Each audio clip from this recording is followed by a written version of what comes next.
Mesdames et messieurs, bonsoir. Merci de nous rejoindre sur Canal Algérie. Nous parlons aujourd'hui à question d'actu du projet de loi de finances 2017. Deux segments nous intéressent ce soir dans ce débat, savoir la trajectoire budgétaire 2017-2019, mais principalement 2017 parce que nous y sommes presque. Pour le long terme, nous discuterons aussi du nouveau modèle de croissance. Beaucoup de questions qui concernent aussi bien les choix politiques, économiques et sociaux dans ce projet suscite l'intérêt des experts. Pourquoi un prix de référence à $50 le baril? Y a-t-il un risque avec l'instabilité du marché? Quel impact sur l'économie nationale de maintenir une politique sociale soutenue? Quelle place pour les transferts sociaux dans le nouveau modèle économique? Des questions et bien d'autres auxquelles nous essaierons d'apporter des réponses avec nos experts. Ce soir, il s'agit sans plus tarder de M. Yassine Ould Moussa, journaliste, économiste et enseignant à l'École nationale supérieure de journalisme et à l'École supérieure de banque. Vous êtes également expert dans des questions financières et économiques. Merci pour l'invitation. Avec nous également Mehdi Bendimrad, vice-président du FCE. Vous êtes aussi opérateur économique. Oui, exactement. Nous avons adressé également une invitation à la centrale syndicale l'UGTA, mais à l'heure où je vous parle, nous n'avons toujours eu pas de réponse. Alors, quels sont les grands contours de la PLF 2017? Le texte a été adopté en Conseil des ministres présidé par le chef de l'État, Abdelaziz Bouteflika. Le compte rendu est signé Youssef Dili. On revient juste après. Malgré une conjoncture financière défavorable, marquée par l'effondrement des prix du baril du pétrole sur le marché mondial, le gouvernement a décidé de maintenir sa politique sociale. Ce choix a été encore une fois rappelé le 4 octobre passé lors de la tenue du Conseil des ministres présidé par le président de la République, Abdelaziz Bouteflika, consacré, entre autres, à l'adoption de l'avant-projet de loi de finances 2017.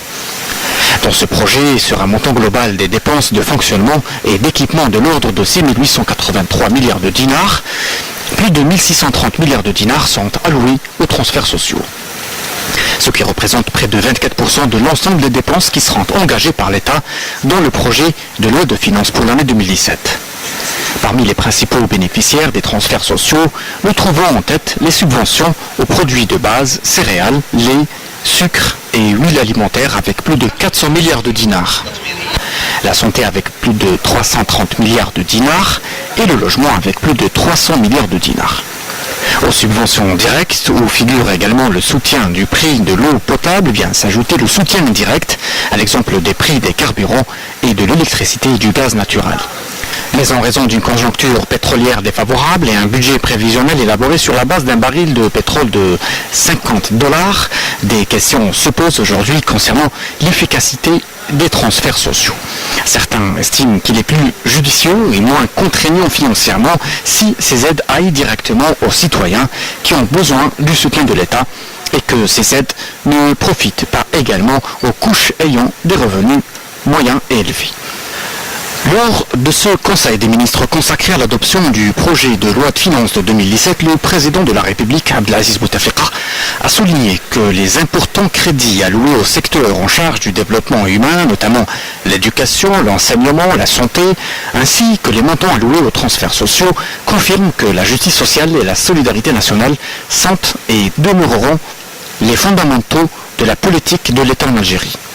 Ajoutons que ce projet de loi de finances est le premier jalon de la programmation budgétaire arrêtée pour les années 2017 à 2019. Le chef de l'État a enfin invité le gouvernement à poursuivre l'effort pour la maîtrise des finances publiques et la rationalisation des dépenses, afin de permettre à l'État d'assumer pleinement ses missions au service des citoyens, notamment les plus démunis, et de diligenter la diversification économique grâce à laquelle le pays se libérera à moyen terme de la dépendance aux hydrocarbures.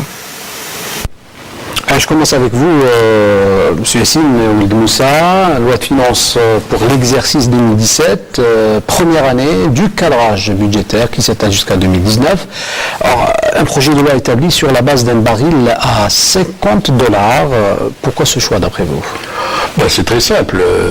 Notre économie n'a pas pu se diversifier dans des délais raisonnables. Donc la dépendance aux hydrocarbures, je rappelle que les hydrocarbures, 3 chiffres, c'est 30% du PIB, 60% des recettes budgétaires et 98% des exportations. Donc vous voyez, cette vulnérabilité aux hydrocarbures est assez grande et elle perdure depuis depuis des décennies.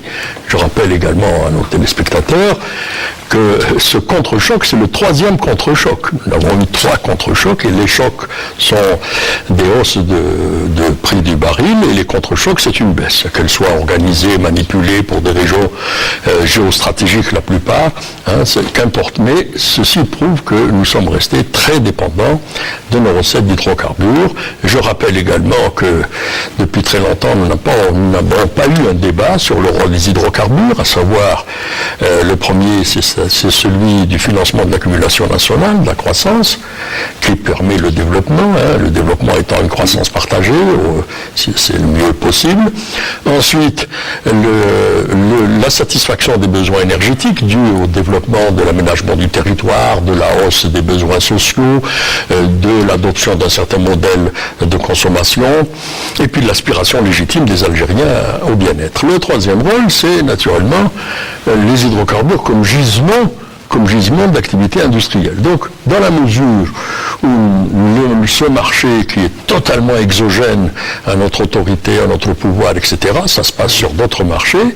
Donc, nous avons, contrairement à la belle période d'euphorie financière, nous n'avons plus gardé cette fameuse technique de $37 budgétisés. Justement parce qu'il est exogène, est-ce qu'il n'y a pas un risque Écoutez, le risque existe toujours. Choisir $50 comme prix de référence. On a pris, vous savez, actuellement, il est autour de $50. La dernière réunion qui s'est déroulée ici à Londres ou à l'occasion du Forum international sur l'énergie, il y a eu une réunion informelle qui est devenue extraordinaire et donc formelle, un accord qui d'ailleurs continue à avoir des prolongations au niveau international, la prochaine réunion de Vienne. Il y a un certain consensus pour qu'on revienne toujours, c'est un credo. C'est quoi le credo? Le credo, c'est les pays consommateurs ont besoin d'une visibilité, d'une sécurité de l'approvisionnement et d'une régularité de l'approvisionnement. Les pays producteurs de pétrole, eux, ont besoin d'un prix rémunérateur. Le prix rémunérateur permet de financer les investissements, l'exploration, etc. Et donc, je rappelle qu'à partir du mois d'août passé, la planète vit sur son stock de ressources naturelles.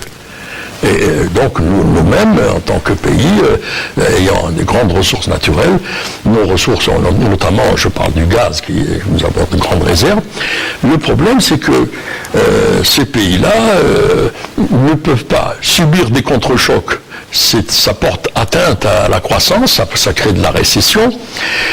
Laisser les pays même les pays consommateurs, il faut le savoir, les pays consommateurs reçoivent des matières premières, notamment des matières énergétiques, mais si les acheteurs, qui sont souvent ces pays mono-exportateurs, n'ont pas de recettes, ils ne peuvent pas acheter les équipements, les biens manufacturés, les biens de consommation, consensibles durables, etc. Donc, il y a cette interdépendance entre le Nord et le Sud, entre les pays développés, les pays émergents, les pays sous-développés, qui fait qu'il faut qu'il y ait un consensus. Donc, actuellement, la vision, c'est entre 50, je pense. Il n'y a pas de risque.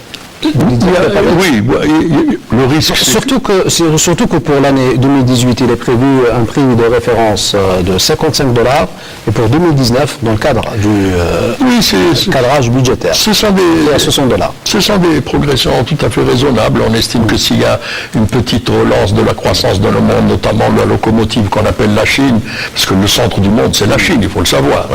Donc tant que la Chine n'aura pas relancé ses besoins avec l'Inde et tous ce qu'on appelle les pays, le pays émergent, j'ai oublié la formule, les briques, voilà, ouais. Les briques. Donc tant que ces pays-là sont en récession, la demande sur l'énergie et sur l'essor industriel sera faible. Mais on peut espérer qu'il y aura, et puis on espère probablement qu'il y aurait surtout des solutions aux problèmes géopolitiques, géostratégiques du Moyen-Orient. dans lequel la question pétrolière est au centre. Ne jamais oublier cette question. Une chose est certaine, aujourd'hui, les prix sont, enfin, depuis une semaine pratiquement, les prix sont au-dessus de ces conditions. Je voudrais juste un petit mot pour dire, le problème n'est pas le prix du pétrole. Le problème, c'est la vraie crise, c'est pas celle du prix du pétrole, c'est la crise de notre modèle de croissance, On reviendra parce que des fois, ça occulte les questions de fond. Monsieur Bendi Malade, un prix de référence à $50, certains disent que c'est un risque. Bon, je pense que c'est aux techniciens et aux personnes qui sont plus habilitées de le dire. Je pense que si notre gouvernement a pris le chiffre de $50, c'est qu'il a des prévisions qui lui permettent de déterminer son budget à partir de ça. Mais donc la tendance de toute façon est à l'augmentation, et puis le dernier accord qui a eu lieu à Alger nous a permis de montrer une tendance haussière du prix du baril de pétrole. Donc ça, c'est une bonne chose pour nous. Une bonne chose et une mauvaise chose. Une bonne chose dans la mesure où on n'est pas prêt encore à sortir de ce niveau de développement économique qui est basé finalement sur la rente pétrolière et qui n'est pas basé sur la croissance des entreprises et sur la taxation qu'on peut faire sur les entreprises. Et c'est ça c'est de là où notre budget doit tirer ses profits et donc ses dépenses. Ce n'est pas sur quelque chose qui est exogène, sur lequel nous ne maîtrisons pas. Nous ne maîtrisons pas le prix du pétrole puisqu'il dépend de beaucoup de facteurs qui sont des facteurs géopolitiques, qui sont des facteurs aussi du marché qui décident d'augmenter ou de baisser le prix en fonction de différentes choses. Il faut que nous, on puisse sortir de ce budget qui est tiré par la fiscalité pétrolière et qui doit être plutôt tiré sur la fiscalité des entreprises et la croissance des entreprises. Et c'est là où on doit changer notre modèle économique, ce dont on a parlé juste avant, parce que ce modèle ne peut plus exister, ne donne pas une situation pérenne pour l'Algérie. Nous sommes au 3e choc pétrolier, nous risquons gros, parce que les Algériens ont aussi des besoins nouveaux, et c'est normal. On est 40 millions. Et nous sommes 40 millions. Et puis il y a un autre facteur extrêmement préoccupant par rapport à ça, c'est que notre production de pétrole n'augmente pas aussi rapidement que notre consommation intérieure. Ce qui fait que nos exportations de pétrole se réduisent. C'est un effet de ciseau. On exporte moins de pétrole parce qu'on consomme plus, et comme on ne produit pas beaucoup plus, on a de moins en moins de ressources en devises et de ressources pour notre... L'idéal serait de s'accommoder du prix, quel qu'il soit. Exactement. Il faut trouver, on n'est peut-être pas dans cette situation, mais il y a des pays qui ont renoncé à utiliser le pétrole. Je pense à la Nouvelle-Zélande qui a découvert du pétrole et pour ne pas modifier son écosystème, a décidé de ne même pas exploiter le pétrole qu'elle a dans son sous-sol. Donc vous voyez, il y a quand même, il y a des choses, des matières à évolution pour notre pays, parce qu'on ne peut pas éternellement fonctionner avec une ressource. Alors, le solde global du Trésor, juste pour expliquer un peu aux spectateurs les différents contours de ce projet de loi de finances pour l'exercice 2017. Alors, une chose intéressante aussi dans les chiffres qu'on a communiqués, le solde global du Trésor qui diminue son déficit, passant de moins 15 à moins 8%. Comment expliquer cela ? Est-ce que c'est lié au prix du pétrole, prix de référence ? Non. Le déficit, c'est lié aussi à la baisse des dépenses, à la fois de fonctionnement et d'équipement. Donc quand vous avez une baisse de vos dépenses publiques, et donc vous avez moins de déficit. C'est un effet mécanique, c'est pas lié... Les dépenses d'investissement surtout. Les dépenses d'investissement, les dépenses de fonctionnement, je crois que les dépenses de fonctionnement, c'est... les dépenses d'équipement, c'est 13% en moins, je pense, et 4 ou 5% pour si je me trompe, si j'ai une bonne mémoire, pour les dépenses. Mais il y a... Est-ce que ça s'inscrit pas en porte-à-faux avec les objectifs économiques? Mais le problème, c'est pas le déficit. Le problème, c'est comment financer le déficit. Est-ce qu'on va utiliser la planche à billets? Est-ce qu'on va jouer sur l'inflation? Est-ce qu'on laisse le dinar glisser? Est-ce qu'on va emprunter à l'extérieur?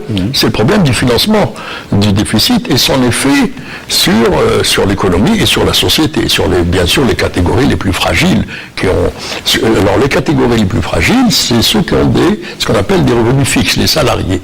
Alors les salariés ne peuvent pas augmenter indéfiniment leurs revenus. Ceux qui ont des revenus indexés, ils augmenteront le prix de leurs prestations, de leurs produits, et ils amortiront cette différence. Mais il faut bien que nous puissions aller vers un système, malheureusement, il y a eu des efforts pour équilibrer la fiscalité ordinaire et la fiscalité pétrolière. Il y a eu des efforts. Il y a eu des efforts aussi pour équilibrer ce qu'on appelle la fiscalité directe, c'est la fiscalité sur le revenu, et la fiscalité sur la consommation. Malheureusement, quand vous avez des centaines de zones de non-droit, quand vous avez de l'informel, etc., la fiscalité chez nous sur le revenu est déclarative, et donc saisir l'assiette, saisir l'impôt, c'est encore une difficulté. Mais il y a des efforts à faire pour fiscaliser l'économie, fiscaliser les marchés, bancariser les transactions, etc. Et tout ça permet d'avoir un impôt. Le problème, c'est pas tellement le taux d'impôt, c'est d'élargir l'assiette. Élargir l'assiette, c'est aller vers une diversification, c'est des politiques d'investissement, des politiques de financement de l'investissement et des politiques de création d'entreprises beaucoup plus vigoureuses, avec des choix durables, inscrits dans le temps. Le pays a des ressources, il a une ressource humaine, il a un vaste territoire, il peut diversifier, il y a beaucoup de choses qui ne sont pas faites. Vous avez, je vais dire quelque chose d'assez difficile. Vous savez, l'Indonésie exporte dans les 220 produits, la Malaisie 270, l'Algérie 15. Et souvent, c'est grâce à l'innovation et la technologie. C'est-à-dire que l'innovation et la technologie sur des produits très traditionnels, l'île de Ceylan qui fait du thé, grâce à la biotechnologie, reçoit 30% de son PIB de ce produit. Donc on peut parfaitement utiliser la connaissance, la science, l'innovation, la technologie pour mettre en valeur nos ressources naturelles, nos ressources géographiques, le tourisme, etc. Seulement ça, ce sont des réformes. Ce sont des réformes profondes, des réformes radicales. Depuis quand on parle de la PME, depuis quand on parle des clusters, depuis quand on parle d'intégration régionale, de pôle de développement, d'excellence, d'aide de soutien à l'entreprise? Ça fait très longtemps. Malheureusement du numérique et du développement du numérique. Le numérique aussi, c'est un immense gisement de services, etc. Si nous avions une économie diversifiée, nous aurions une fiscalité ordinaire peut-être supérieure à la pétrolière, une fiscalité directe supérieure à la fiscalité indirecte, qui est une fiscalité injuste, puisque la TVA, tout le monde la paye, que ce soit le milliardaire ou le gardien du stade. Donc, consommateur final. Le consommateur final, mais je voulais vous donner deux profils sociologiques totalement différents. Mais techniquement parlant, est-ce que la loi de finances, le projet de loi de finances 2017 constitue cette amorce qu'on a voulu pour le recadrage budgétaire d'ici 2019? C'est un ajustement, il faut être honnête. C'est un ajustement. On ajuste nos recettes, nos dépenses à nos recettes. Quand on parle de plan d'ajustement structurel, et nous connaissons ce phénomène, nous l'avons vécu en 90, oui, nous l'avons vécu comme moyen de désendettement de la crise. On a fait un programme, ça a été l'un des programmes d'ajustement structurel les plus brutaux, les plus violents dans l'histoire du FMI. Ça a été très difficile, indépendamment ou en plus de l'aspect sécuritaire. Mais vous savez, on l'appelle structurel, mais il faut bien qu'on comprenne ce que c'est que structurel. Structurel, c'est uniquement les structures comptables, encaissement, décaissement, les flux sortants, les flux... C'est pas structurel au sens de structure économique, c'est-à-dire vous passez d'une économie mono-exportatrice qui exporte peu, qui a un appareil industriel peu diversifié. Regardez, aujourd'hui, la contribution du secteur industriel à la PIB, je vais être très généreux, elle est de 5%. On prévoit de la doubler pour les années à venir. Ça veut dire qu'il y a beaucoup de domaines. Est-ce que ce modèle de doublement, est-ce qu'il est toujours valable? Est-ce qu'il est valide? Est-ce que dans le contexte d'ouverture vers l'OMC, de nos accords avec l'Union européenne, etc., est-ce qu'il est toujours valable? Est-ce qu'il est toujours performant? Peut-être qu'il y a d'autres pistes. Donc, c'est clair que il faut transformer l'économie réelle si nous voulons que les prolongements ou les préalables budgétaires soient changés. Vous voulez plus de fiscalité ordinaire, il faut plus d'activité. Alors la fiscalité ordinaire qui est en augmentation de 3,7%. Ce que je voulais dire sur la fiscalité, c'est qu'on donne beaucoup plus de pression aux entreprises et donc aux bons payeurs. C'est-à-dire qu'on leur demande de contribuer un peu plus, de donner plus de pression à des gens qui contribuent déjà, qui sont déjà dans l'assiette fiscale, plutôt que d'essayer de récupérer toute une partie de l'économie, tout un pan de l'économie qui représente, selon certains économistes, jusqu'à 30%. Donc 30% de l'économie qui est dans l'informel. Ces 30% de l'économie, si on arrive à les basculer dans l'économie formelle, et c'est quand même notre objectif, c'est important que ces gens-là puissent être recadrés et contribuer autant que le font, finalement, autant que le font les bons payeurs. Et donc on demande à ce que ces bons payeurs participent plus à l'effort budgétaire. Ce n'est pas normal et ce n'est pas juste. Ce n'est pas juste que d'autres personnes puissent bénéficier avec sans aucun, sans être inquiétés nullement, et qu'ils puissent bénéficier finalement de tout ce qui est redistribué par l'État, parce que l'État redistribue beaucoup à travers les subventions dont on a parlé auparavant, à travers beaucoup de choses, à travers le logement, etc., et qui ne contribue pas. Ce n'est pas un système juste. On n'en a pas fait un système juste. Donc nous voulons et nous devons penser sérieusement à ce que cette partie de l'argent informel soit transférée dans la sphère formelle de l'économie. Vous avez parlé de tentatives de la part du gouvernement justement absorber tout ce... Mais il faut donner de la confiance. Il faut donner de la confiance. Il faut donner de la confiance à ces gens. Il faut leur garantir aussi peut-être une certaine impunité. Il faut leur garantir qu'ils ne pourront rentrer.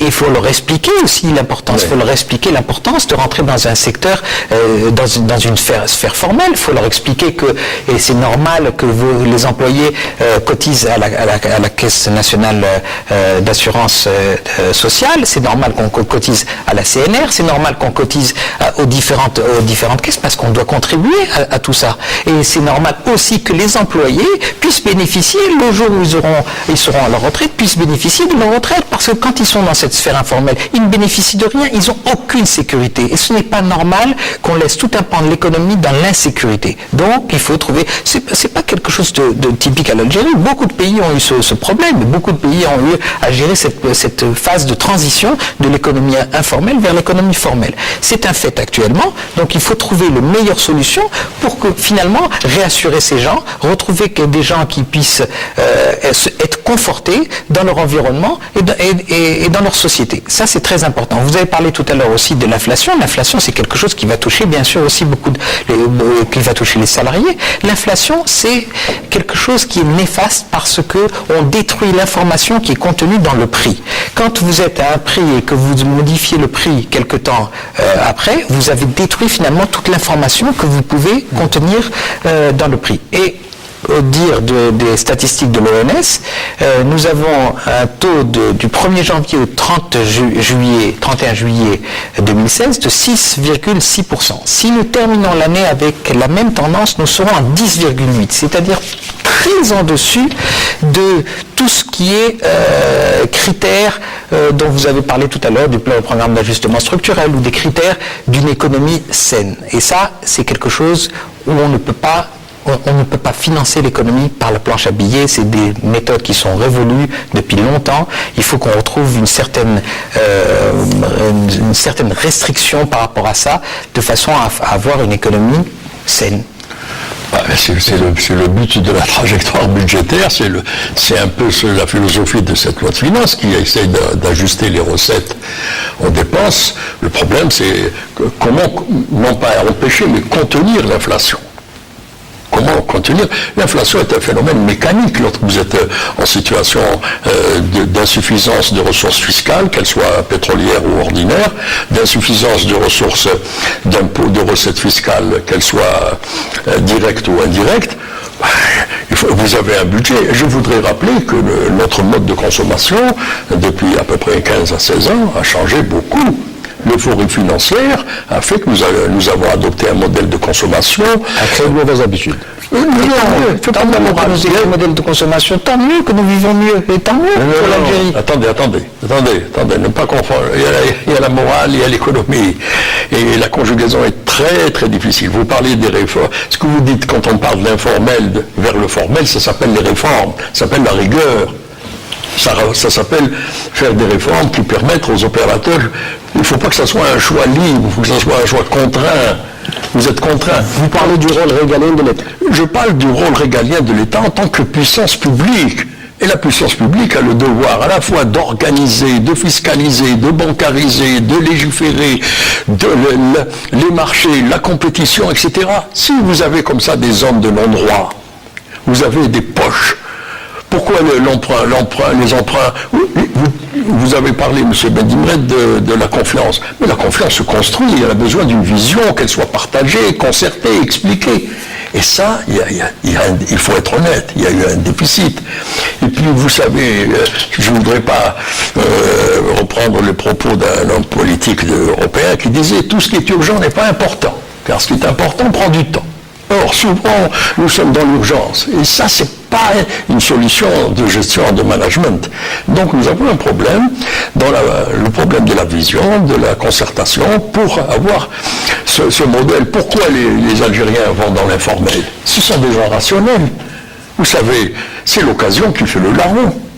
Et mieux que ça, maintenant, c'est le larron qui fait l'occasion. Donc, il faut cesser un peu de dire, bon, tant mieux que le problème n'est pas il faut bien qu'il y ait du bien-être. Il faut bien que les ressources de ce pays dont la population, la société a payé un tribut lourd pour son indépendance, lourd pour son comment on appelle ça, émancipation économique. Mais le problème n'est pas dans le principe, le problème est dans les modalités. Or, les modalités sont ni efficaces, ni justes. Elles ne correspondent, on ne voit pas. Par exemple, vous avez dit l'État distribue. Oui, l'État distribue. Il est dans la tradition algérienne, politique, depuis la nuit des temps, dans la proclamation du 1er novembre, vous trouverez une dimension sociale. Et puis tous les pays du monde, y compris les plus libéraux, ont le devoir d'assurer la cohésion et la solidarité nationale. Donc, c'est normal qu'il y ait. Maintenant, les modalités, non. Les modalités sont coûteuses et injustes. Et il faut rectifier. Et puis, je vais vous dire, c'est le prix qu'on doit payer de notre modèle. On a dépassé il y a longtemps les limites de ce modèle. Donc, qu'est-ce qu'on fait? On paye le prix sur le plan social. Si on avait plus d'activités... Justement, en parlant de plan social, on retiendra dans ce projet de loi de finances la volonté des pouvoirs publics de soutenir la croissance de l'économie d'une part, le développement social et notamment le soutien aux couches défavorisées d'un autre côté. Alors, c'est une équation assez difficile. Bien sûr, c'est assez difficile parce que de toute façon, pour un État, il faut qu'un État fasse attention à sa population et qu'il puisse redistribuer, ne pas laisser les couches les plus défavorisées dans le besoin. Et donc, c'est une équation difficile, mais je pense qu'il y a des pistes que l'on peut lancer, notamment, donc on a parlé des subventions qui prennent jusqu'à 18, jusqu'à 30 milliards de dollars du budget de l'État, ce qui est quelque chose d'énorme. Et donc, il faut retravailler ces subventions pour donner un caractère plus juste. Parce que dans ce souci d'égalité, on en a fait un système injuste. Alors, un système injuste, pourquoi un système injuste? Pour donner le chiffre, alors 23,7% du budget, c'est le taux des transferts sociaux cette année. C'est ça, et c'est énorme. Ça représente 14,3 milliards. C'est énorme. Et avec ce système dont je vous disais... c'est énorme, mais c'est le prix. C'est le prix du modèle. C'est pour ça qu'il faut évoluer sur un autre modèle. Et c'est pour ça qu'il y a des pistes de propositions qu'on a fait, notamment d'aider et de cibler les couches les plus défavorisées. Alors comment on les cible, ces couches les plus défavorisées? On a besoin des collectivités locales, on a besoin des associations, on a besoin de ceux qui sont capables de ramener l'information, de donner l'information des gens dans le besoin. Ces couches défavorisées doivent être aidées et nous pensons que ces couches qui sont dans le besoin peuvent bénéficier d'une aide. C'est qui ceux qui ont besoin, M. Bendimred? Tous les gens qui sont c'est ceux qui touchent 50 000, 100 000, c'est ceux qui sont dans le besoin à partir d'un certain niveau de revenus. Et donc, c'est pourquoi je reviens, c'est que avec ce système finalement de redistribution et de transferts sociaux, notamment, comme vous l'avez dit, dans le lait, dans le pain, dans les carburants qui vont à l'étranger, dans l'électricité pas chère, dans la santé.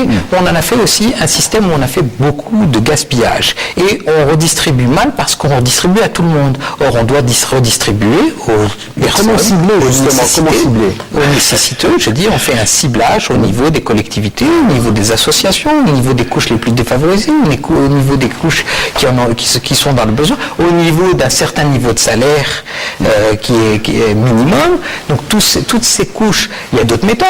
Je vais vous donner une méthode. Aux États-Unis, qu'est-ce qu'ils font? Pourtant, c'est pas un pays qui est très redistributeur, mais malgré tout, il a une certaine dimension sociale dans la redistribution pour les couches les plus défavorisées. Ils ont ce qu'on appelle le food stamp. Food stamp, c'est un espèce de ticket qui vous permet d'acheter du lait ou d'acheter de l'eau ou d'acheter de certaines denrées de première nécessité à travers ces... Sauf que, M. Bendimred, le système fiscal américain est d'une rigueur absolue. Je ne veux pas comparer vous avez dit... Non. Pourquoi on définit un pauvre? C'est parce que personne ne peut échapper à la fiscalité ou à la bancarisation des transactions, en particulier. Oui, mais vous avez dit, il vous a posé la question, comment cibler? Cibler, c'est connaître le revenu des gens.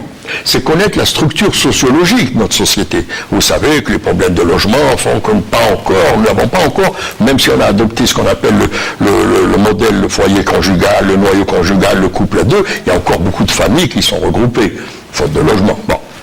Et donc le revenu, est-ce qu'il faut compter le revenu par ménage? Il faut compter le revenu par individu? Quelle est la part du formel? Quelle est la part de l'informel? Si nous voulons que la subvention soit juste et qu'elle soit performante, aujourd'hui il y a 72% des subventions qui vont à la population, la moitié de la population qui est plus aisée, et 28% à la moitié de la population qui est moins aisée. Donc au nom de l'équité, de la solidarité, on crée de l'inégalité. Donc il faut revoir. Ce ciblage-là, il pose problème. En fait, pourquoi il pose problème?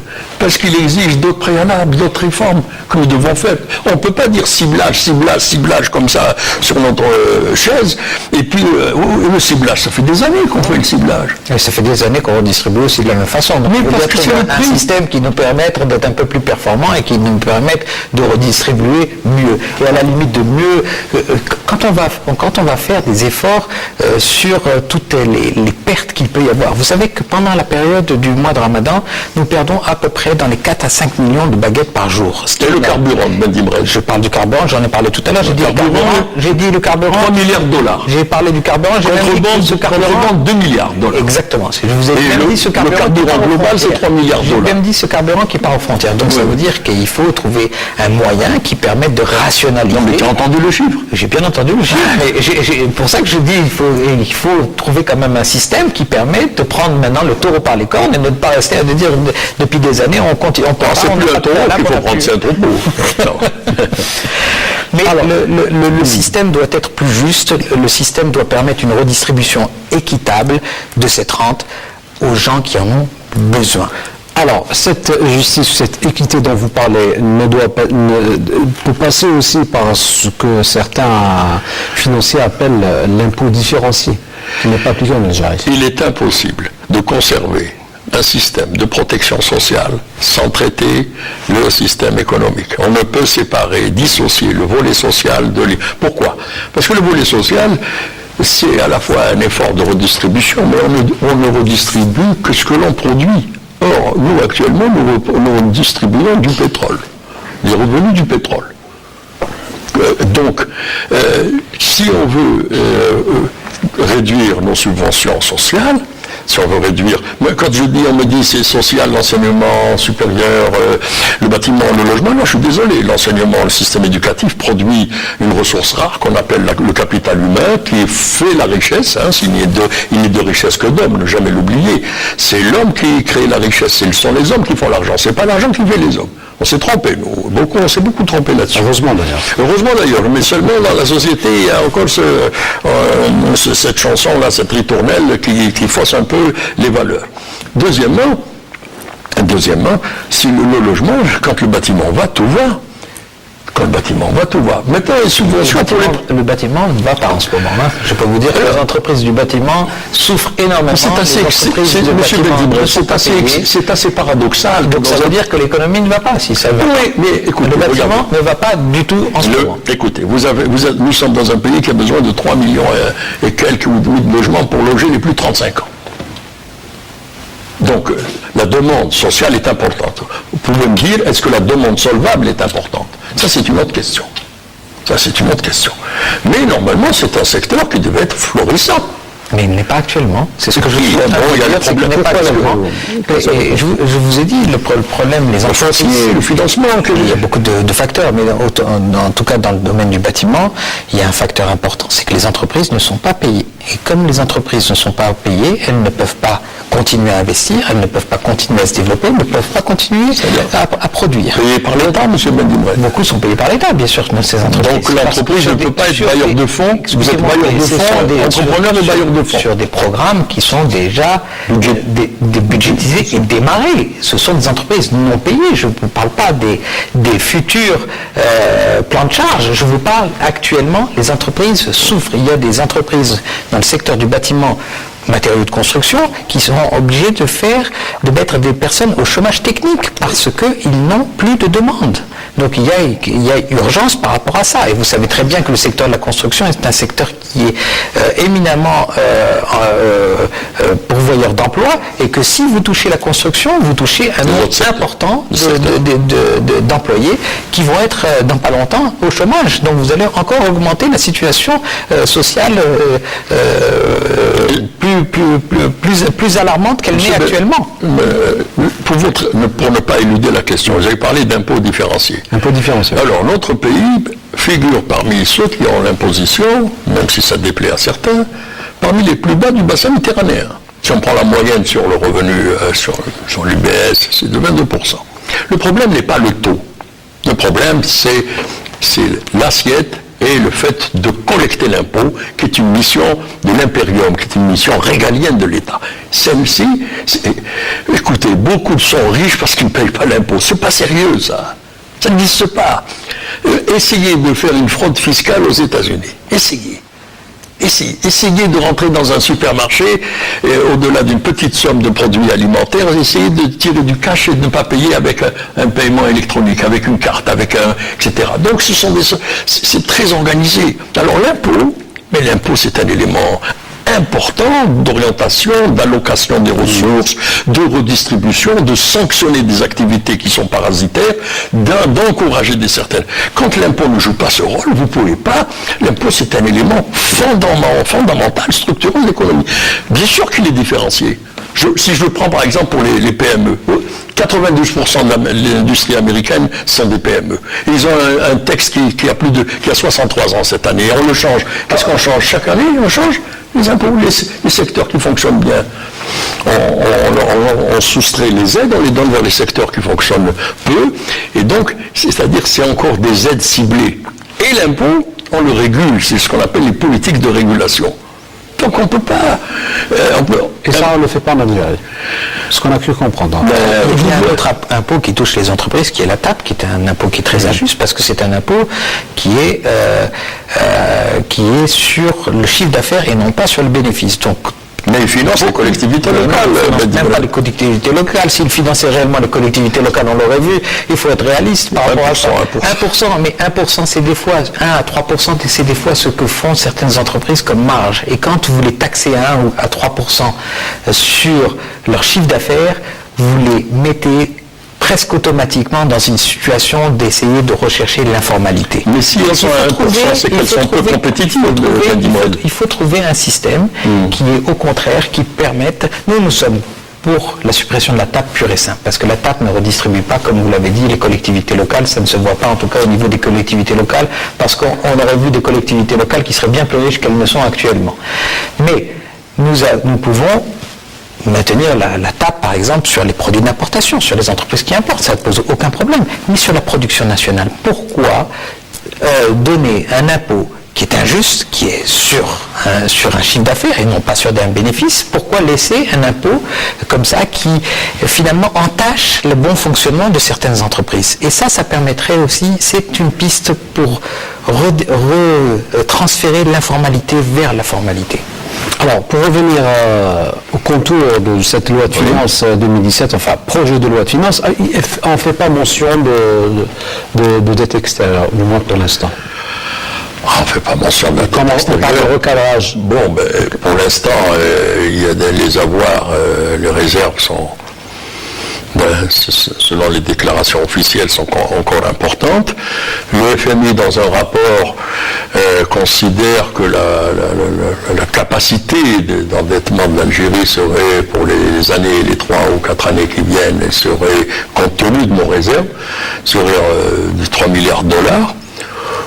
On évoque, ce n'est rien d'officiel, on évoque la possibilité d'utiliser l'endettement pour 1 milliard de dollars pour des dépenses. J'espère que c'est pour des dépenses d'équipement, des investissements, ce qu'on appelle des investissements structurants qui permettent à l'économie de hisser son niveau ou de faciliter l'environnement des entreprises. Bon, pour l'instant, on va utiliser les effets mécaniques. Il y a cette inflation qui va...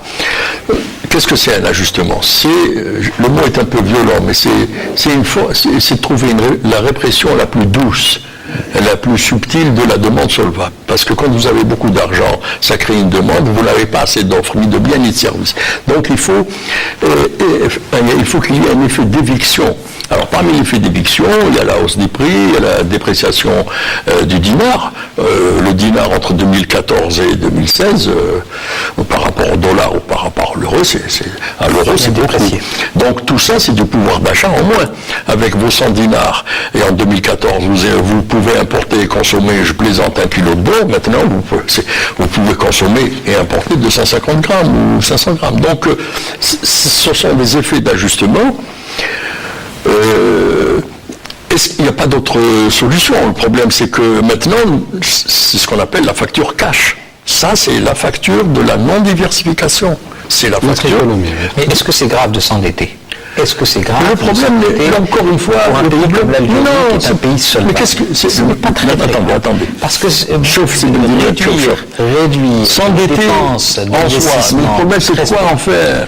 C'est quoi? C'est ce que je vous dis. Regardez, on a fait un emprunt obligataire. Un emprunt obligataire. Quand vous avez un emprunt obligataire, il y a eu l'emprunt obligataire, il y a eu un autre outil pour collecter cette épargne. On a fait ce qu'on appelle, je ne dis pas une amnistie fiscale, mais ce qu'on appelle la conformité fiscale. Une conformité fiscale. Il faudra évaluer, il faut qu'on apprenne à évaluer, il faut qu'on réintroduise dans nos pratiques, dans notre management macro, méso, micro, la redevabilité, la responsabilité, rendre compte.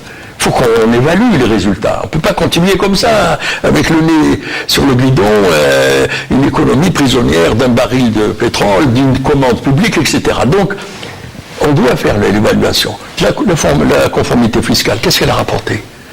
L'emprunt obligatoire, qu'est-ce qu'il a rapporté par rapport à nos besoins? Pourquoi? Parce que ce sont des instruments qui ne sont pas adossés à une vision. Par exemple, pour l'emprunt, on aurait pu dire, bon, on pousse tous ceux qui ont de l'argent informel.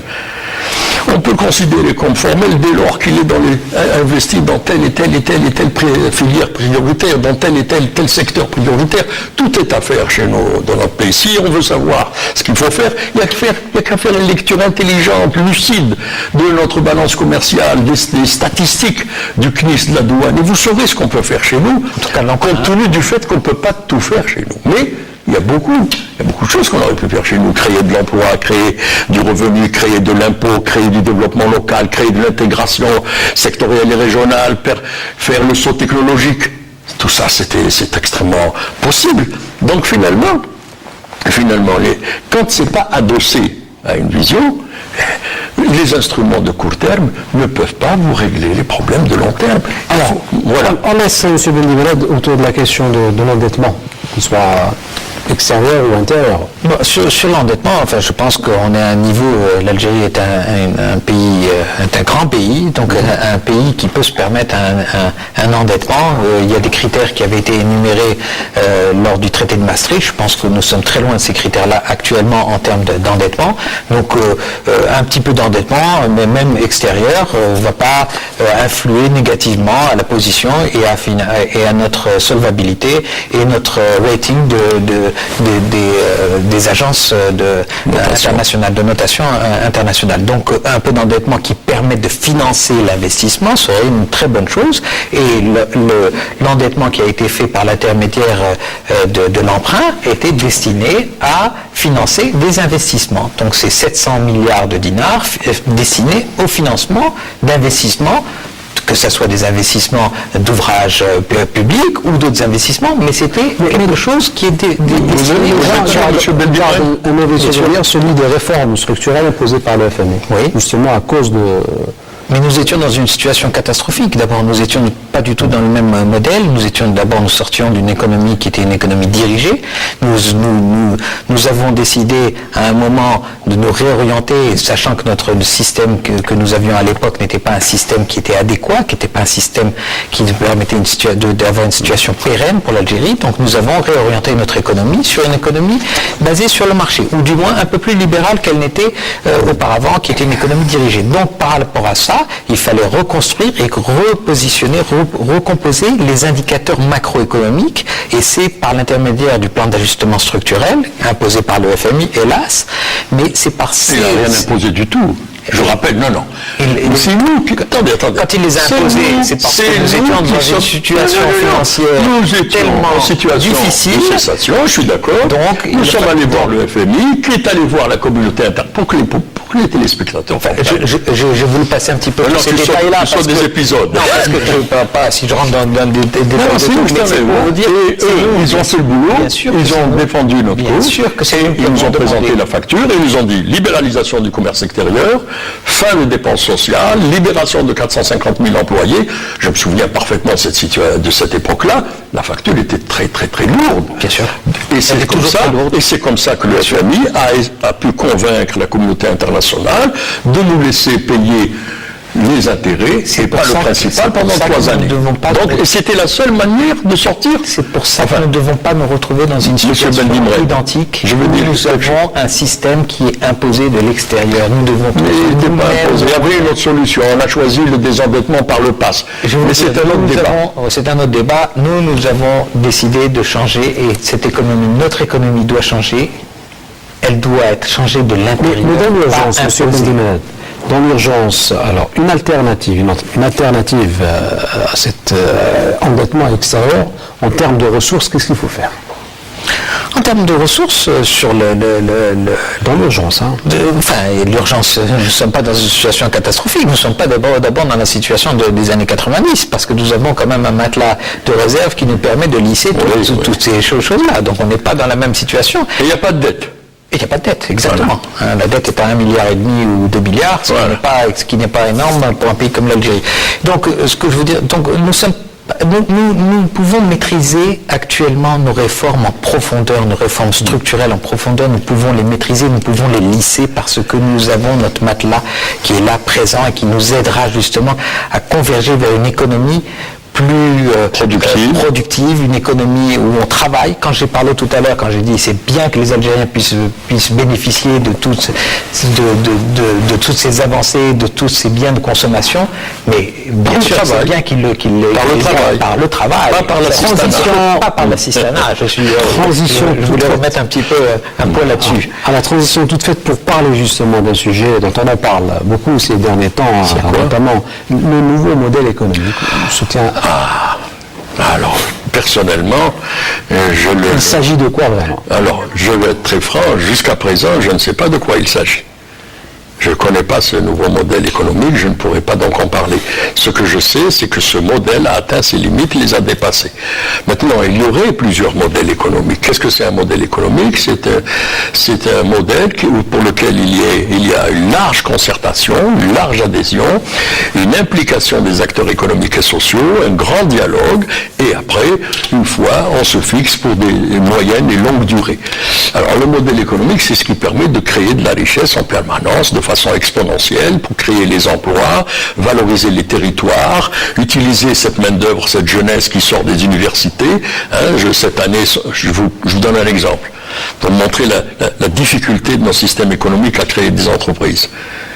Cette année, nous avons eu 270 000 bacheliers. Ils rentrent à l'université. Dans 4-5 ans, ils sortent. Auront-ils un emploi? Pour qu'ils aient un emploi dans 5 ans, il faut qu'il y ait un investissement aujourd'hui. Le temps oui, c'est sûr. Le temps d'identifier l'investissement, de le maturer, de le financer, de le maîtriser, etc.